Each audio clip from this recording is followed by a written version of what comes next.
Hello everyone, स्वागत है आप सभी का आपके अपने यूट्यूब चैनल पे। मैं दीपक जैन। हमारा एसबीआई क्लरिकल मेंस के जो मार्क्स थे वो आउट हो चुके हैं। देखो हमारे जो एसबीआई क्लरिकल का मेंस का जो रिजल्ट था उसको आउट होने में काफ़ी ज़्यादा लंबा टाइम पीरियड लगा था, जिसके कारण एक कैंडिडेट में काफ़ी ज़्यादा उत्सुकता हो गई थी। लेकिन जैसे ही हमारे मार्क्स आउट हुए ना गाइज, उसी के साथ एक बहुत बड़ा क्वेश्चन सभी इस कैंडिडेट के दिमाग में मतलब जहन में आ रहा है कि आखिर कब तक, कि सर आखिर कब तक हम लोग जो प्रिपरेशन कर रहे हैं, इतनी मेहनत कर रहे हैं जिस चीज़ के लिए, तो जो प्रोसेस फॉलो की जा रही है, तो कब तक हम लोग सिर्फ अंधेरे में लट्ठे चलाते रहेंगे। मतलब देखो हमें इस बात का तो देखो सीधी सी बात है, जिसका सिलेक्शन हो जाता है ना उसको इन चीज़ों से बहुत ज़्यादा फर्क नहीं पड़ता, ठीक है, क्योंकि वो खुश हो जाता है कि यार उसका वो अब इस चीज़ से पार कर चुका है। लेकिन जिन कैंडिडेट का सिलेक्शन नहीं हो पाता ना, एंड जो बताते हैं कि सर हम तो इतने अच्छे अटेम्प्ट करके आते हैं, हम इतना मार्क्स एक्सपेक्ट कर रहे थे, एंड हम जब मार्क्स देख रहे हैं ना तो उसमें ड्रास्टिक चेंज है। लाइक हमें कम से कम 15 से 20 मार्क्स कम देखने को मिल रहे हैं। तो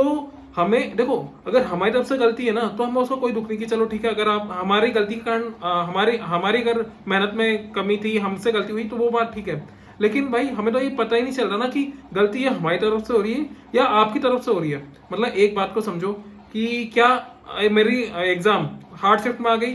तो क्या ये मेरी गलती थी, या फिर जो नॉर्मलाइजेशन फॉलो की जा रही है उसको मुझे आइडिया नहीं लग रहा कि किस तरीके से आप मार्क्स बढ़ा रहे हो, घटा रहे हो। आप कुछ मतलब इतनी बड़ी ऑर्गेनाइजेशन है, आप इसमें बड़े लेवल पे एग्जाम कंडक्ट करा रहे हो, ठीक है, आप ऑनलाइन कंडक्ट करा रहे हो हर चीज, तो समझ लो कितनी सारी चीजें काफी क्लियरिटी के साथ हो सकती थी। लेकिन स्टिल हम एग्जाम दे रहे हैं, हम मेहनत कर रहे हैं, हम जैसे रिजल्ट बाहर आ रहा है तो हमारा सिलेक्शन हो नहीं रहा, और हमें ये भी पता नहीं चल रहा कि यार हम गलती क्या कर रहे हैं। तो एक बात समझो, अगर आप इतने मतलब एक तरीके से अगर देखा जाए तो मेंस की जो एग्जाम है, आपने पहली बात तो 3 शिफ्ट में अगर करे, चलो ठीक है, हम मान लिया कि आप नहीं करवा पा रहे थे एक शिफ्ट में सारी एग्जाम, तो क्या आपको एक लेवल नहीं रखना था एग्जाम का? तो ये तो भाई ये तो कहीं से भी एक स्टूडेंट के साथ बहुत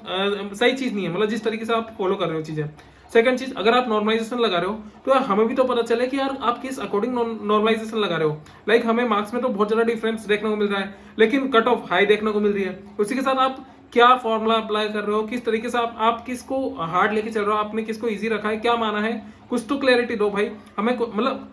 मैं बोल रहा हूँ ना कि हमें इस चीज से ठीक है, हमें दुख है कि हमारे सिलेक्शन नहीं हुआ, लेकिन हमें पता भी तो चलना चाहिए कि आखिर क्यों नहीं हुआ, मतलब रीजन क्या था। चलो ठीक है, आप नॉर्मलाइजेशन की वो बाहर नहीं कर रहे हो, एक काम कर सकते हो आप लोग, क्या है ना,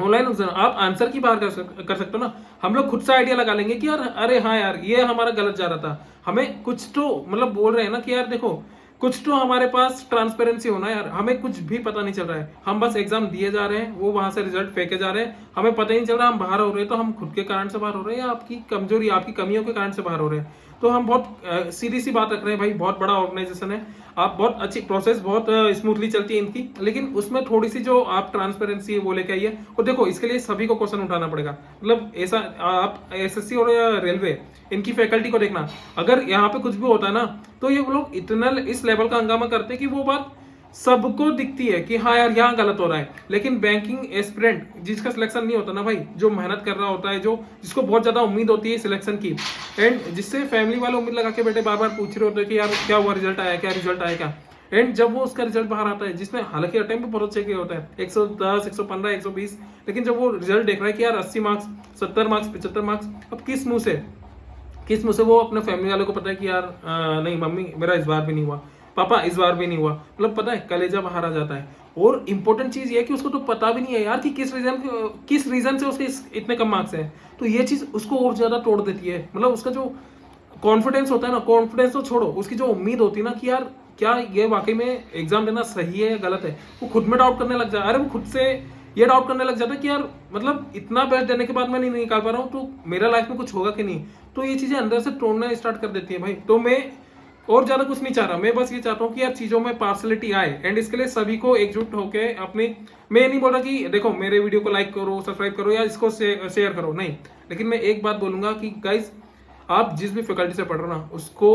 बोलो, उसके सामने बात रखो कि सर प्लीज हम जो मेहनत कर रहे हैं ना, हमें ये चाहिए कि यार हम जो मेहनत कर रहे हैं, हम फेल हो तो खुद की गलतियों से फेल हो, हम उनसे सीखेंगे समझेंगे आगे बढ़ेंगे, लेकिन हमें पता तो चले हम गलतियां क्या कर रहे हैं। तो प्लीज मतलब सभी को आवाज उठानी चाहिए कि जो एसबीआई या आईबीपीएस जो भी एग्जाम कंडक्ट करा रहा है भाई, आप उसमें बस क्लियरिटी रखो, हमें हमारे आंसर की दो, आंसर की नहीं रहा, हमारे रो मटेरियल, हमारे जो रो मार्क्स है वो बाहर करो। अरे हमें कुछ तो पता चले हम क्या गलत कर रहे हैं भाई, और हमारे किस बेसिस पे आप लोग मार्क्स काट रहे हो, या आप नॉर्मलाइजेशन करो किस बेसिस पे कर रहे हो। आप सिंगल शिफ्ट में क्यों मेंस की एग्जाम नहीं करवा पा रहे हो? क्या बाहर का इंफ्रास्ट्रक्चर इतना मजबूत नहीं है कि एक बार में मेंस के एग्जाम एक साथ कंडक्ट करा पाए? तो ये बहुत छोटी बात नहीं है, बहुत क्लियरिटी से बोल रहा हूँ मैं। ये आपके भविष्य की बात है। अगर आप आज खुद के लिए स्टैंड नहीं लोगे ना भाई, तो हो सकता है आप पूरे साल मेहनत करोगे एंड फिर वापस से यही मोमेंट अगर हमें देखने को मिलेगा ना, तब मानो, यकीन मानो कि ये जो मोमेंट होता है ना हर्ट होने वाला, जब आपका सिलेक्शन नहीं होता, आपको पता ही नहीं है, आपने तो मेहनत की है ना, लेकिन आपको स्टिल पता नहीं चलता। आपको तो पूरी उम्मीद होती कि नहीं यार इस बार तो मैं फोड़ा हूँ, इस बार तो मैं सिलेक्शन लूंगा। तो बस मेरी बहुत बहुत सिंपल सी बात है, मैं ना यहाँ की बात रख रहा हूँ ना वहाँ की बात रख रहा हूँ, मैं बस बात इतनी से रख रहा हूँ कि अगर हमसे गलतियां हो रही है तो हमें पता ही जाए कि हमारी ये गलतियां हैं, तो हमें पता चलेगा कि हाँ यार हमें उन्हें सुधारना है। ये ना हो कि यार आपकी जो सिस्टम की गलती है वो हमारा फ्यूचर बर्बाद कर दे। बहुत क्लियर सी लाइन है भाई। अगर वीडियो ठीक लगा तो देखो, आपको लाइक करना हो लाइक करो, डजंट मैटर, लेकिन हाँ ये चीज रुकनी नहीं चाहिए। सभी फैकल्टी से आवेदन करो कि सर प्लीज आवाज उठाइए, क्योंकि जब सब एक साथ आएंगे ना तब बात बनेगी। रिजल्ट तभी बाहर आते हैं, याद रखना, जब एक साथ चीजें।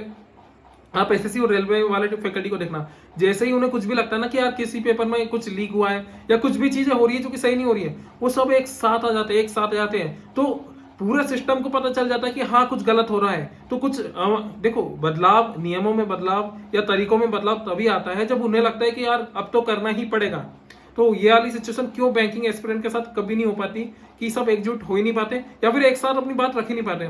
तो गाइज मेरा तो यही कहना है, यही मानना है कि प्लीज इस चीज के लिए सभी को आवाज उठानी चाहिए। ये हमारे फ्यूचर का सवाल है। मैं नहीं चाहता कि हमारे फ्यूचर के साथ कोई और खिलवाड़ करे, ठीक है। जो भी चीज हो बिल्कुल ट्रांसपेरेंसी के साथ हो। हम फेल होंगे, हमें उसका दुख नहीं है, लेकिन वो फेलर हमारे कारण होना चाहिए, सिस्टम के फेलर के कारण नहीं होना चाहिए, ठीक है। चलो ठीक है गाइस, फिर मुलाकात कर रहे हैं।